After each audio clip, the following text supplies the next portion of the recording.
Muito bem.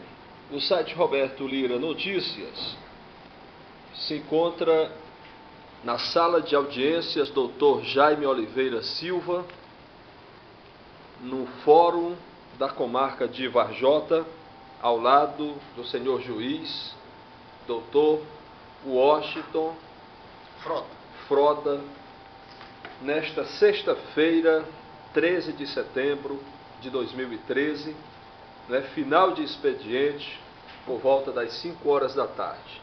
Doutor, no último dia 11, na parte da tarde, a Justiça da nossa comarca, através da sua pessoa, representando o Poder Judiciário, realizou uma inspeção judicial, onde o senhor, como juiz, acompanhado da Polícia Militar como um apoio, realizou um trabalho que muitas pessoas não entenderam ou que muitos não sabem o que significa. E a pergunta inicial é esta: o que significa a inspeção judicial? O nosso abraço, doutor, e bem-vindo ao Jornal Regional e o site Roberto Lira Notícias. Boa tarde a todos. Parabenizo a iniciativa da imprensa local de criar esse elo entre o judiciário e a sociedade. Quero agradecer também a presença das partes que presenciaram o ato do início até o final.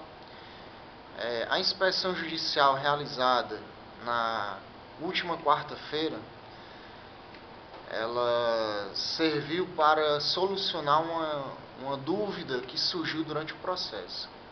A inspeção judicial, ela serve tanto para dirimir dúvidas que o juiz venha a ter no curso do processo, como também para reconstituir fatos que é do conhecimento maior da sociedade, a reconstituição dos fatos, e também quando o juiz verificar necessário para elucidar qualquer outro fato, mesmo que ele não seja divergente ou contraditório.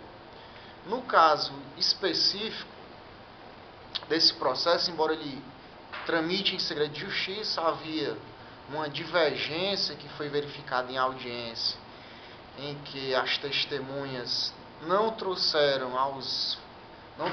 os fatos claros, surgindo divergência entre o depoimento de uma testemunha e outra, e aí tornou-se necessário, imperioso, para a justiça verificar no local se o que as testemunhas estavam dizendo era verdade ou mentira.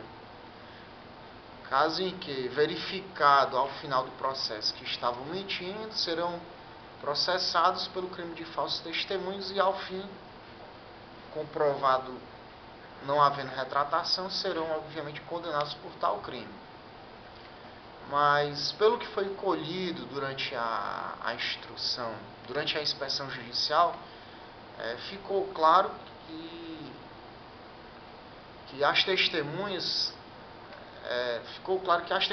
andaram no sentido do que foi localizado no local. Embora algumas tenham desviado um pouco durante a audiência a atenção com relação aos fatos, mas foi possível com a inspeção sanar as dúvidas que surgiram na audiência. Não que com isso a instrução esteja encerrada, porque o processo ele ainda está no meio do caminho e outras pessoas serão ouvidas até que seja trazida aos autos, ao processo, a verdade como ela ocorreu, e somente dessa forma vai ser dado a cada um o que é seu, e com isso o judiciário buscando aplicar o direito de uma forma justa, e separando o que é certo e o que é errado. Muito bem. Doutor, o senhor já falou que é um caso que corre em segredo de justiça e que nós não podemos citar nomes de ambas as partes. Agora, o senhor poderia citar assim, mais especificamente que tipo de caso? Por exemplo, pelo que eu entendi ao acompanhar essa inspeção judicial, deu para perceber que é um caso de separação, onde a ex-esposa cobra do ex-esposo uma divisão de bens mais justa, e ele não estaria disposto a colaborar com isso.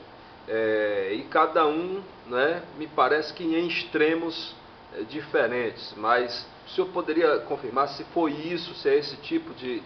O objetivo da inspeção judicial era verificar se os bens, a quem pertenciam os bens narrados na inicial. Através das testemunhas que foram ouvidas, das que ainda irão ser ouvidas, bem como dos relatos dos vizinhos, das condições próprias do imóvel, das plantações que lá haviam sido introduzidas, do estado de manutenção dos imóveis. Então a inspeção ela não abarcou tão somente a propriedade dos imóveis, mas o seu estado de conservação, bem como a localização, porque verificou-se também que alguns imóveis, na verdade, correspondiam a um imóvel só que haviam sido fracionados.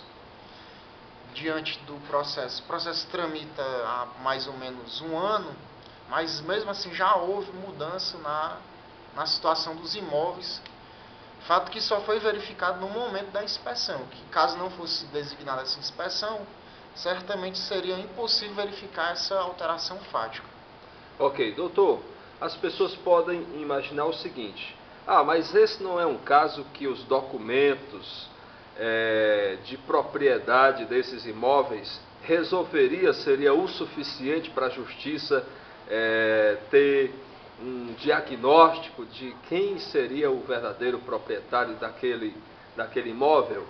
Não, a coisa não é tão simples assim, não é, doutor? O que é que o senhor poderia nos informar para as pessoas que pensam assim? É muito fácil, é só olhar, o cidadão diz que o tal imóvel não é dele, né? O imóvel deve ter um documento. Não é tão simples assim, a justiça vai mais além, não é isso, doutor? Tradicionalmente, entendia-se que a rainha das provas seria a prova documental. Hoje, obviamente, é impossível se ter uma compreensão como essa, tão individualista, em dizer que dono é tão somente aquele que tem o documento. Na verdade, não se pode deixar de reconhecer que o documento é uma prova robusta da propriedade, mas não quer dizer que seja a única prova para se verificar a propriedade de um imóvel. Caso muito comum nas usucapiões de imóveis, que o imóvel está registrado no nome de alguém, que é o titular daquele bem, só que ele perdeu a propriedade para outra pessoa pelo decurso do tempo daquele possuidor que passou a se tratar a se comportar como dono. Então, o que vale para a justiça é a verdade. E em que se baseia a verdade? Se baseia em documentos, se baseia em testemunhos, se baseia em uma inspeção judicial e em qualquer tipo de prova que não tenha sido obtida de forma fraudulenta e ilícita. Na busca sempre de que a verdade ela venha ao processo para que o judiciário possa dar uma resposta justa e principalmente coerente e que atenda à expectativa da sociedade. Dependendo do caso, doutor, para as pessoas que imaginam, o documento é tudo. Dependendo do caso, tem caso que o proprietário de um determinado imóvel pode simplesmente combinar com alguém para passar para o nome da outra pessoa, quando ele, na verdade, continua sendo o dono de fato, mas não é o dono de direito. E a justiça vê todos esses ângulos, né, doutor? Foi muito boa a pergunta, que em direito esse assunto é tratado como um negócio simulado. O negócio simulado ele é de uma gravidade tão aberrante, tão gritante, que sequer existe um prazo para se reconhecer essa simulação. As pessoas podem simular uma venda de uma casa, uma venda de um carro, ou uma transferência de uma empresa de um sócio para outro. O tempo pode transcorrer 20, 30, 40 anos, mas aquele vício é tão grave, a simulação é tão grave, que ele deve ser combatido e dissolvido, aquele negócio simulado. E se ele acobertar um outro negócio, a qualquer tempo esse negócio que foi acobertado, ele volta, ele vem à tona, o negócio dissimulado ele subsiste e o negócio simulado ele é totalmente desfeito. Se o negócio simulado ele simplesmente não dissimula nada, ele simplesmente quer dar uma falsa ilusão de uma realidade, ele é totalmente desfeito e a propriedade daquele bem é declarada como se fosse da pessoa que tentou simular a venda.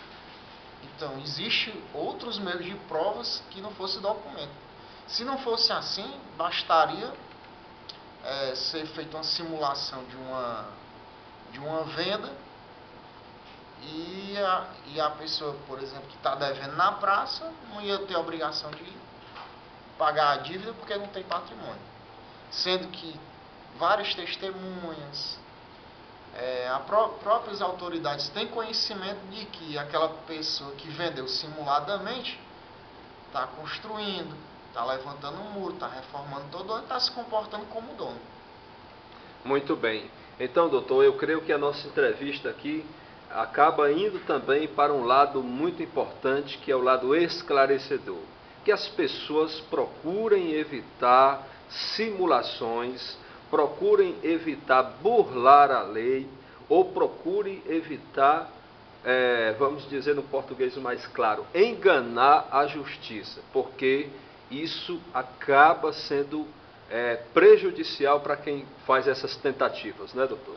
Hoje existe um movimento, não só dentre os magistrados, mas dentre os advogados, promotores, que sempre tem buscado fazer com que as partes tragam a verdade para os autos, porque só assim os conflitos vão realmente ser solucionados. E eu também não posso deixar de agradecer, além dos advogados que participaram do ato, que o doutor Ari e a doutora Antônia de Maria, que realmente trataram e acompanharam o ato do começo até o final, debaixo de sol, andando em ruas sem pavimentação.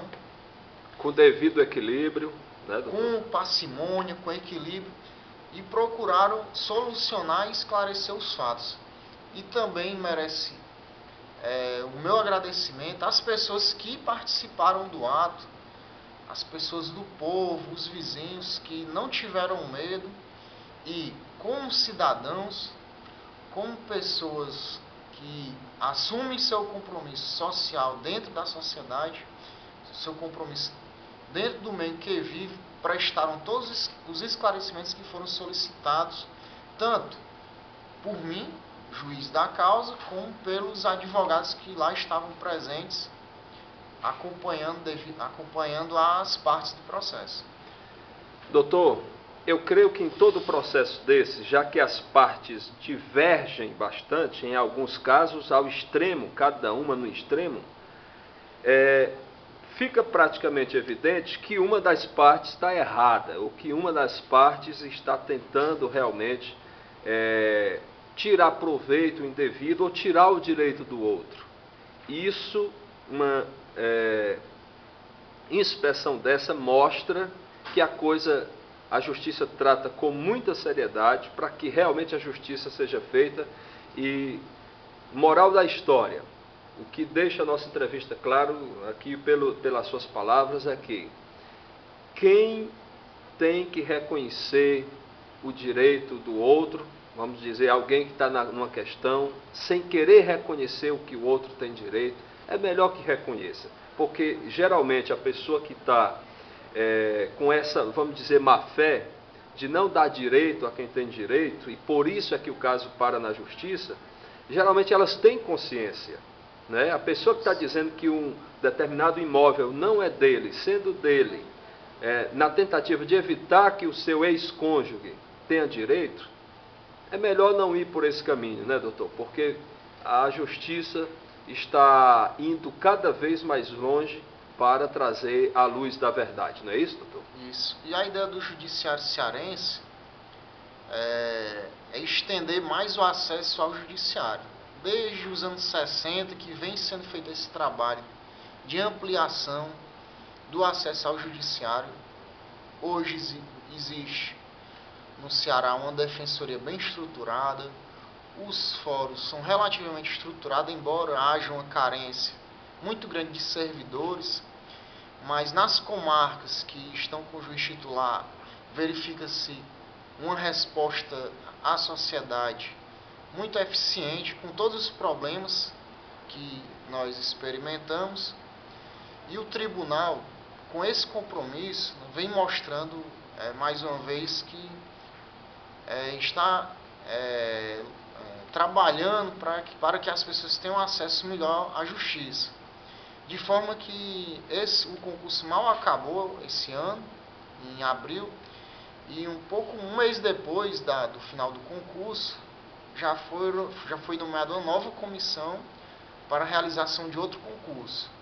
Porque realmente esse novo concurso ele é necessário, porque no concurso de 2011, que encerrou esse ano, que embora é um concurso muito demorado, iniciou com 25 vagas e no final do concurso já haviam quase 120 vagas.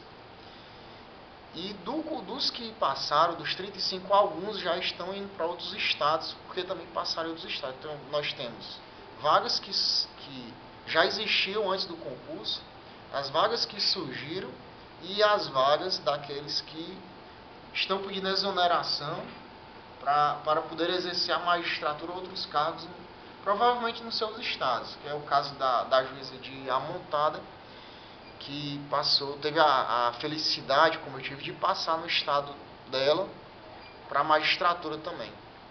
Muito bem, doutor. Eu creio que essa entrevista está sendo muito importante, muito esclarecedora. Eu volto ainda aqui ao caso da inspeção judicial, até porque foi um evento que eu nunca, como repórter, eu nunca tinha acompanhado aqui em Varjota. Não estou dizendo que nunca houve, apenas informando que eu nunca tomei conhecimento de uma ação dessa. Pelo que se percebe, doutor, a inspeção é para tirar algumas dúvidas que restam. Ou seja, dúvidas estas que geralmente é provocada porque alguma das partes faltou com a verdade ou omitiu alguma verdade. Aí eu lhe pergunto, alguma das partes vai sofrer alguma penalidade, alguma sanção ou alguma testemunha que possa ter agido de má fé, tentando enganar a justiça ou mentir para a justiça, ou não vai ser necessário esse tipo de atitude? Essa atitude ela é recomendável e é necessária. Como você observou, a inspeção judicial ela é muito onerosa para o Estado. Você observou que havia 2 advogados custeados pelo município no horário que ele poderia estar prestando assistência, um atendimento à população, mas estava destacado lá. O trabalho do magistrado, do oficial de justiça, que deixaram também de fazer o trabalho ordinário para fazer uma inspeção, e bem como o destacamento de policiais para guarnecerem a segurança e a ordem no local. Até porque não se sabia também por quantos bairros a comitiva iria visitar com relação aos imóveis, e havia uma necessidade tanto em relação ao trânsito quanto em relação à segurança das pessoas que ali estavam trabalhando, as partes, o advogado, o magistrado, os auxiliares da justiça e os bens públicos que foram utilizados para a realização da prova. Então, é uma prova que ela é excepcional. O magistrado ele tem que ter muita cautela para designar uma prova em razão dos custos e da oneração aos cofres públicos, mas ao final esses custos serão pagos pelo vencido. Verificado